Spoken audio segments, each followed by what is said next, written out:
Welcome dear student, welcome to NCF with Rajesh sir. तो बच्चों हम लोग एसिड के बारे में पढ़ रहे थे और एसिड पे आज सेकेंड लेक्चर है। ठीक है, तो जिन बच्चों ने पहला लेक्चर नहीं देखा है वो मैं कहूँगा कि पहले इस वीडियो को पॉज करेंगे। पॉज करने के बाद चैनल पे जाएंगे। चैनल पे प्लेलिस्ट अभी तो नहीं बनाई है, लेकिन वहाँ पे एसिड बेस एंड साल्ट आपका इस चैप्टर के नाम से वीडियो आपको मिल जाएगा। ठीक है, तो वीडियो वाले सेक्शन में जाइए तो वहाँ पे आपको सबसे दिखाई देगा स्क्रॉल करने पे। ठीक है, तो पहले वो देख लेंगे ताकि आपको ये जब मैं समझाने जाऊं तो आपको चीजें अच्छे से समझ में आए। ठीक है, साथ ही साथ आप क्या पाएंगे कि इसके चैप्टर फर्स्ट, अब जैसे चैप्टर सेकंड पढ़ लिया तो चैप्टर फर्स्ट भी तो आना चाहिए।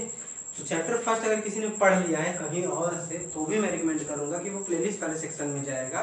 प्लेलिस्ट वाले सेक्शन में जाएगा और पहले चैप्टर का नाम टाइप करेगा और या देखेगा तो उसको दिखाई दे देगा। ठीक है, तो पहले चैप्टर में मैंने क्या किया है कि सारी चीजें एक क्रोनोलॉजिकल ऑर्डर में वहां लेक्चर वाइज आपको अरेंज कर दी है, यानी लेक्चर 1 फिर 2 3 4 ऐसे करके पूरा रख दिया है। तो आप अगर एक सीक्वेंस से देखोगे तो आपको चीजें वहां पे समझ में आएंगी और लैंग्वेज जो मैंने यूज की है वो आपको समझने लायक की है और कैसे कैसे क्वेश्चन आपके पेपर में आ सकते हैं मैंने ये भी बताया है। जैसे मैंने टॉपिक पढ़ा है तो ये भी बता दिया है वहां पे कि इससे इस तरह के क्वेश्चन बनते हैं और कैसे कैसे चीजें और भी हो सकती हैं, ये भी मैंने समझाने का वहां पे प्रयास किया है। ठीक है, तो जो बच्चे नए जुड़े हैं मैं उनसे यही कहूंगा कि वो इस वीडियो के साथ साथ उन सब वीडियोस को भी क्या करें, देखें और अगर उनको अच्छा लगता है तो वो दूसरे को भी क्या कर सकते हैं, सजेस्ट कर सकते हैं। ठीक है, तो आइए बच्चों सीखते हैं। तो प्रीवियस वीडियो में मैंने टाइप्स ऑफ एसिड जो है वो अकरेंस के बेसिस पे समझा दिया था कि नेचुरल होता है, मैन मेड। अब हम आते हैं स्ट्रेंथ के बेसिस पे। ठीक है, तो स्ट्रेंथ के बेसिस पे बच्चों भी दो तरह के एसिड होते हैं। एक होते हैं आपके स्ट्रॉन्ग एसिड, ये क्या है स्ट्रॉन्ग एसिड, और एक क्या है आपका वीक एसिड। अब सर स्ट्रेंथ कैसे पहचानेंगे, तो पहले लेक्चर में मैंने यही बताया कि अगर आपको ऑरेंज दे दिया जाए और आपको लेमन दे दिया जाए तो आप कैसे पता करोगे कि कौन सा ज्यादा एसिड है, किसमें किसमें क्या है कम एसिड है। तो उसी के लिए बच्चों हम क्या करते हैं स्ट्रेंथ। तो पहले स्ट्रेंथ को हम समझ लेते हैं। तो स्ट्रेंथ का क्या होता है बच्चों, मतलब होता है तो ये जो वीक और स्ट्रॉन्ग है बेसिकली ये बच्चों आपके मैन मेड, यानी कि ये बेसिकली आप आर्टिफिशियल वाले में चेक कर सकते हैं आसानी से। आर्टिफिशियल में, ठीक है, मैं आर्टिफिशियल का रूल बता रहा हूँ बच्चों, ठीक है, क्योंकि वही होता है। तो स्ट्रेंथ में क्या है कि रिमूवल ऑफ, यानी आयोनाइजेशन ऑफ हाइड्रोजन आयन, ऐसे लिखते बच्चों, आप लोग को पता होगा हाइड्रोजन आयन। ठीक है, यानी कि स्ट्रेंथ हम कैसे डिफाइंड करेंगे किसी भी एसिड की, वो हम आर्टिफिशियल बना रहे हैं तो वो डिपेंड करती है हाइड्रोजन आयन के आयोनाइजेशन पे, जिसको हम लोग बोलते हैं कंसंट्रेशन भी। वो हम बाद में सीखेंगे, अभी बस मोटी मोटा समझने की कोशिश कर रहे हैं। तो आयोनाइजेशन का सिंपल सा मतलब होता है कि हाइड्रोजन निकल जाए। ठीक है, इसको हम ऐसे अपने समझने के लिए कह सकते हैं कि रिमूवल ऑफ हाइड्रोजन। ये तो अब कैसे हम डिफाइन करेंगे, तो स्ट्रॉन्ग एसिड में क्या होगा, स्ट्रेंथ क्या होगी, स्ट्रॉन्ग होगी। अब वीक एसिड में क्या होगा, स्ट्रेंथ इसकी क्या होगी, वीक होगी। यानी कि हम ये कह सकते हैं कि स्ट्रॉन्ग एसिड में आयोनाइजेशन हाइड्रोजन का क्या होगा, ज्यादा होगा। यानी हम इस तरह से कह सकते हैं कि स्ट्रॉन्ग एसिड में जो रिमूवल होगा हाइड्रोजन का वो क्या होगा, ज्यादा होगा। वीक एसिड में जो आयोनाइजेशन होगा हाइड्रोजन का वो क्या होगा, कम होगा, इसलिए वीक है। या फिर वीक एसिड में रिमूवल जो होगा हाइड्रोजन आयन का वो क्या होगा, कम होगा। या फिर दूसरे हम वर्ड में ऐसे कह सकते हैं कि ऐसे एसिड, ठीक है, जिनमें हाइड्रोजन का आयोनाइजेशन तेजी से हो, या फिर ऐसे कह सकते हैं कि जिस भी मटेरियल में या जिस भी एसिड में हाइड्रोजन का रिमूवल, हाइड्रोजन प्लस आयन का रिमूवल तेजी से होगा वो क्या होगा, स्ट्रॉन्ग एसिड होगा। जिस एसिड में आयोनाइजेशन ऑफ हाइड्रोजन आयन, या फिर ऐसे कहें कि रिमूवल ऑफ हाइड्रोजन आयन धीरे धीरे होगा, उनको हम क्या कहेंगे, वीक एसिड कहेंगे। ये समझ में आ गया बच्चों, ठीक है, ये बाद में डिस्कस करेंगे, इस पे पीएच स्केल है। लेकिन अभी के लिए बस इतना याद रखते हैं कि हाइड्रोजन आयन के निकलने के बेसिस पे, आयोनाइजेशन के बेसिस पे हम स्ट्रॉन्ग कहेंगे। जब ज्यादा तेजी से निकलेगा तो हम कहेंगे कि हाइड्रोजन आयन तेजी से जा रहा है या आयोनाइज हो रहा है, इसलिए वो क्या हो गया आपका स्ट्रॉन्ग एसिड है। और अगर वो धीरे धीरे वीकली आएगा, हाइड्रो रिमूव होगा या आयोनाइज होगा, तो हम उसको क्या कहेंगे, आपका वीक एसिड। वीकली के लिए बच्चों टॉप जो चीज यूज होती है उसको कहते हैं डिसोसिएशन। क्या कहते हैं बच्चों? डिसोसिएशन। ठीक, तो ये समझ में आ गया। तो स्ट्रॉन्ग एसिड में क्या होगा? मोर आयनाइजेशन, यहीं पे लिख दे रहे हैं और बोल भी रहे हैं, मोर आयनाइजेशन ऑफ H+ आयन। ठीक है, और यहाँ पे क्या लिख दे रहे हैं? वीक एसिड में लेस डिसोसिएशन वर्ड जो था, मैंने कहा ना टूटना, डिसोसिएशन ऑफ H+ आयन। अभी के लिए बस इतना याद रखना है कि हमने हाइड्रोजन को बेस बनाया है। ठीक है, अब ये कैसे आयनाइज होगा और डिसोशिएट होगा, ये वाटर से होता है, वो हम आगे के लेक्चर में जानेंगे। तो अब हम स्ट्रॉन्ग एसिड का एग्जांपल देख लेते हैं। तो स्ट्रॉन्ग एसिड का बच्चों एग्जांपल है HCl, H2SO4 और क्या है? HNO3 है। ठीक है, और वीक एसिड के जो एग्जांपल है बच्चों, वो आपके एग्जांपल हैं H2CO3 जिसका नाम है कार्बोनिक एसिड, पिछले वाले वीडियो में बनाया था, और CH3COOH। ठीक है, तो इस तरह से मैंने जितने एग्जांपल में एसिड लिखे थे सबको मैंने कैटेगराइज कर दिया। मैंने मैनमेड भी बताया, मैंने नेचुरल भी बताया, फिर उसके बाद मैंने मैनमेड में भी कैटेगराइज कर दिया स्ट्रॉन्ग और वीक। तो मेरे ख्याल से अब आपको टाइप्स ऑफ एसिड जो है वो अच्छे से समझ में आ गया होगा, मैं ये उम्मीद कर रहा हूँ। ठीक है बच्चों, तो आगे चलते हैं और आगे अब हम डिस्कस करते हैं कि एसिड की प्रॉपर्टी क्या होती है। ठीक है, तो नेक्स्ट टॉपिक बच्चों क्या हो गया? Properties of acid. ठीक है, चलिए बच्चों राइट करिए प्रॉपर्टीज। अब क्या पढ़ेंगे बच्चों? हम एसिड पढ़ेंगे, जो कि इंपॉर्टेंट है। टाइप्स हमने सीख लिया, अब टाइप्स के बाद हम क्या पढ़ेंगे कि प्रॉपर्टीज क्या होती हैं। तो प्रॉपर्टीज ऑफ एसिड। ठीक है, हाँ, तो देखिए बच्चों, कोई भी प्रॉपर्टीज होगा, किसी भी चीज की प्रॉपर्टीज होगी तो वो मेनली दो प्रॉपर्टीज होती है। एक होती है फिजिकल प्रॉपर्टीज। क्या होती है बच्चों? फिजिकल प्रॉपर्टीज होती है, और एक क्या होती है? आपकी केमिकल प्रॉपर्टीज होती है। तो यानी कि प्रॉपर्टीज में भी दो चीज आ गई हमारे पास। पहला आ गया फिजिकल प्रॉपर्टीज, ठीक है, और क्या आ गया? Chemical property.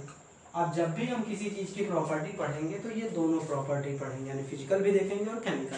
तो पहले हम इन दोनों में समझ लेते हैं कि इन दोनों का मतलब क्या है। ठीक है, तो फिजिकल प्रॉपर्टीज किसको कहते हैं और केमिकल। तो फिजिकल प्रॉपर्टीज का मतलब होता है कि वो प्रॉपर्टी जो हम अपीयरेंस से, क्या बच्चों? अपीयरेंस से, मतलब अपीयरेंस को ही बोलते हैं लुक से, यानी जो देखने से हमको पता चल जाएगा। दूसरा बाई सेंसेस। सेंसेस का मतलब होता है बच्चों कि अगर हम टच करें, ठीक है, टच करें, स्मेल करें, ठीक है, यानी ऑर्गन के थ्रू जो हम सेंस करते हैं उससे जो जो प्रॉपर्टी आती हैं, या आईज से देख लें, स्मेल कर लें, टच कर लें, एक्सेट्रा, ठीक है, उनसे जो प्रॉपर्टी आती है हम उसको क्या कहते हैं? Physical property. ठीक, जैसे अगर आपको कोई पूछे कि वाटर की फिजिकल प्रॉपर्टी क्या है, तो वाटर को छूने पे कैसा है? वो लिक्विड है, दिखाई देता है लिक्विड है। ठीक है, फिर इस तरीके से ये जो बोर्ड है या फिर ये जो है, जिसकी अपीयरेंस कैसी है बच्चों? सॉलिड जैसी है, तो इसको हम क्या कहते हैं? फिजिकल प्रॉपर्टीज की क्या हो जाएगी? सॉलिड। तो ऐसे ही एसिड में जो चीजें देखने से, टेस्ट करने से, स्मेल करने से पता चलती हैं उनको हम क्या बोलेंगे? Physical property. और जो चीजें बाई रिएक्शन, ठीक है, जो चीजें बाई रिएक्शन होंगी और जो मतलब दिखाई नहीं देंगी, ठीक है, रिएक्शन जैसे हम कह रहे हैं, जैसे कि वाटर से किसी चीज में रिएक्शन करा दें, जैसे कि वाटर है, वाटर से जब हम चाय बनाते हैं तो वाटर में हम क्या मिलते हैं? टी में मिक्स करते हैं, मिल्क मिक्स करते हैं, शुगर मिक्स करते हैं। तो ये सारी चीजें क्या है? अपीयरेंस से नहीं पता चल रही हैं, इनमें क्या हो रहा है? केमिकल रिएक्शन हो रहा है। यानी कि जो जो प्रॉपर्टीज रिएक्शन के बेसिस पे गवर्न होती हैं उनको हम बच्चों क्या कहते हैं? Chemical properties. ठीक है, समझ में आ गया। तो आइए हम फिजिकल प्रॉपर्टीज पहले देख लेते हैं। तो फिजिकल प्रॉपर्टी में बच्चों है टेस्ट इज सॉवर। क्या है? टेस्ट इसका क्या होता है? खट्टा होता है, ये तो बताइए। दूसरा turn blue litmus paper, blue litmus paper two red, यानी कि ये तो हमने क्या किया, ये जो दोनों प्रॉपर्टी हमने इसके डिफिनेशन में बताई थी वही प्रॉपर्टी हमने क्या है इसमें लिख दिया था। ठीक है, और थर्ड जो होता है generally corrosive in nature, corrosive in nature. इसका क्या मतलब है बच्चों? पिछले चैप्टर में बच्चों हमने पढ़ा है कोरोजन। कोरोसिव का मतलब होता है खुरदरा कर देते हैं सरफेस को, जैसे क्या नींबू है, ठीक है। या फिर कोई भी एसिड है जैसे HCl H2SO4 है, अगर हम इनको सरफेस पे गिरा देते हैं, सरफेस को क्या कर देते हैं, कोरोड कर देते हैं, मतलब उसको ईट अप कर देते हैं, तो ये जनरली क्या होते हैं, कोरोसिव इन नेचर होते हैं। तो बच्चों फिजिकल प्रॉपर्टी ये हो गई, क्योंकि हमको देखने से या टेस्ट करने से सौर होता है, फिर देखने से पता चला कि ब्लू किसमें चेंज हो गया, रेड में, फिर ये भी दिखने से पता चल गया कि ये क्या है, खुरदुरा सरफेस को कर देते हैं। अब आते हैं बच्चों केमिकल प्रॉपर्टीज पे, ठीक है। तो केमिकल प्रॉपर्टीज में जैसा कि मैंने बताया, हमको क्या करना होगा बच्चों, रिएक्शन कराना होगा। तो चलिए रिएक्शन करा देते हैं। तो पहला है बच्चों कि किसी भी एसिड को रिएक्शन कराएंगे हम किसके साथ, मेटल के साथ। और बच्चों ये बहुत इंपॉर्टेंट है, यही सब चीजें आपके पेपर में आती हैं। रिएक्शन विद क्या कराएंगे, मेटल कराएंगे। दूसरा रिएक्शन विद क्या कराएंगे, मेटल ऑक्साइड कराएंगे बच्चों। अब मेटल आपका कुछ भी हो सकता है बच्चों, ठीक है। मेटल के बारे में हम नेक्स्ट चैप्टर में पढ़ेंगे और अच्छे से, अभी पहले हम ध्यान रखेंगे। अभी बता देते हैं रिएक्शन विद क्या होता है, reaction with metal carbonate, reaction with क्या हो गया, मेटल कार्बोनेट। फिर क्या हो गया, रिएक्शन विद मेटल बाइकार्बोनेट, या फिर इसी को कहते हैं, बच्चों दिख नहीं रहा होगा तो मैं बोल रहा हूं, हाइड्रोजन कार्बोनेट, ठीक है। ठीक, तो अब सबसे पहले फिजिकल हमने पढ़ लिया, अब केमिकल में हर जगह हमको दिख रहा है मेटल मेटल। तो पहले हम कुछ चीजें अगले चैप्टर में पढ़नी है, लेकिन कुछ चीजें अभी जान जाएंगे तो हमें अच्छे तरह से फायदा वो करेगा। तो मेटल में बच्चों आप लोग पहले भी पढ़े हो, फिर भी सुन लेते हैं एक बार। मेटल क्या होता है कि वो सारी चीजें होती हैं, वो मटेरियल होते हैं जिनसे इलेक्ट्रिसिटी और हीट क्या होती है, आसानी से पास हो जाती है, ठीक है। यानी ऐसी कोई भी चीज जिससे आपका हीट और आपका करंट जो है पास हो जाए, उसको हम कहते हैं मेटल। अब मेटल के बहुत सारी प्रॉपर्टी होती है, जैसे कि ये सोनरस इन साउंड होते हैं, फिर ये डक्टिलिटी होती है, फिर मेलेबिलिटी होती है, मतलब इसको पिघलाया जा सकता है, फिर इसको तार में खींचा जा सकता है। ऐसी बहुत सारी प्रॉपर्टी हम नेक्स्ट चैप्टर में पढ़ेंगे। अभी आपके लिए बस इतना है कि जो चीजें करंट पास कर दे, हीट पास कर दे, तो उनको हम क्या कहेंगे, मेटल कहेंगे। और साथ ही साथ 9th में ये भी आपको बताया गया होगा स्ट्रक्चर ऑफ एटम में कि अगर मेटल है तो उसके आउटर मोस्ट सेल में, ध्यान सुनिए बच्चों, अगर मेटल है तो उसके आउटर मोस्ट सेल में या तो 1 इलेक्ट्रॉन होगा, या 2 इलेक्ट्रॉन होगा, या फिर क्या होगा, 3 इलेक्ट्रॉन। अभी ये कुछ हद तक आपके लिए सही है। तो हम कैसे पहचानेंगे कि कोई चीज मेटल है, अब हर में तो करंट फ्लो नहीं कराएंगे क्योंकि हमारे पास है नहीं मेटल। तो हम कैसे पहचानेंगे कि कोई भी एटम दे देगा, एलिमेंट दे देगा, तो हम क्या करेंगे, उसका इलेक्ट्रॉनिक कॉन्फ़िगरेशन क्या करेंगे, बनाएंगे। और अगर उसके आउटर मोस्ट सेल में हमें 1 या 2 या 3 इलेक्ट्रॉन मिलेगा, तो हम कहेंगे कि वो क्या है, हमारा मेटल है, ठीक है। तो 9th में जो बच्चे सीखे होंगे वो ठीक है, नहीं तो 9th के लिए फिर अगर आप कहोगे इलेक्ट्रॉनिक कॉन्फ़िगरेशन पे, तो उस पर मैं एक अलग से वीडियो बना दूंगा। तो यहाँ पे मेटल के मैं कुछ एग्जाम्पल देता हूँ। एग्जाम्पल में जो है बच्चे, जो आपके सिलेबस में मिलेगा, सोडियम है, मैग्नीशियम है, फिर उसके बाद आपका पोटेशियम है, फिर कैल्शियम है, फिर जिंक है, फिर कॉपर है, फिर लेड है, फिर उसके बाद गोल्ड है, ठीक है, इतना है। इससे भी कुछ चीजें, आयरन है, भूल गया मैं, ठीक है, और 1-2 चीजें हैं, बस इतने मेटल से हमारा काम बन जाएगा। तो जब भी मैं कहूंगा कि मेटल है तो 2 क्राइटेरिया, पहला इलेक्ट्रिक करंट और हीट पास करे, तो वो तो हमारे पास टाइम है नहीं। दूसरा, उस जो भी एलिमेंट दिया है उसका हम इलेक्ट्रॉनिक कॉन्फ़िगरेशन निकालें, और उसके आउटर मोस्ट सेल में अगर 1 या 2 इलेक्ट्रॉन या 3 इलेक्ट्रॉन मिले, तो वो हमारे क्या हो जाएंगे, मेटल हो जाएंगे। और जितने मेटल हमको इस बार पढ़ने हैं, अब उतना मेहनत नहीं करते हैं, जितने मेटल पढ़ने हैं वो मैं लिख दिया हूँ। तो आपका क्या है, सोडियम है, मैग्नीशियम है, पोटेशियम है, कैल्शियम है, जिंक है, कॉपर है, लेड है, आयरन है, गोल्ड है, एल्यूमिनियम है।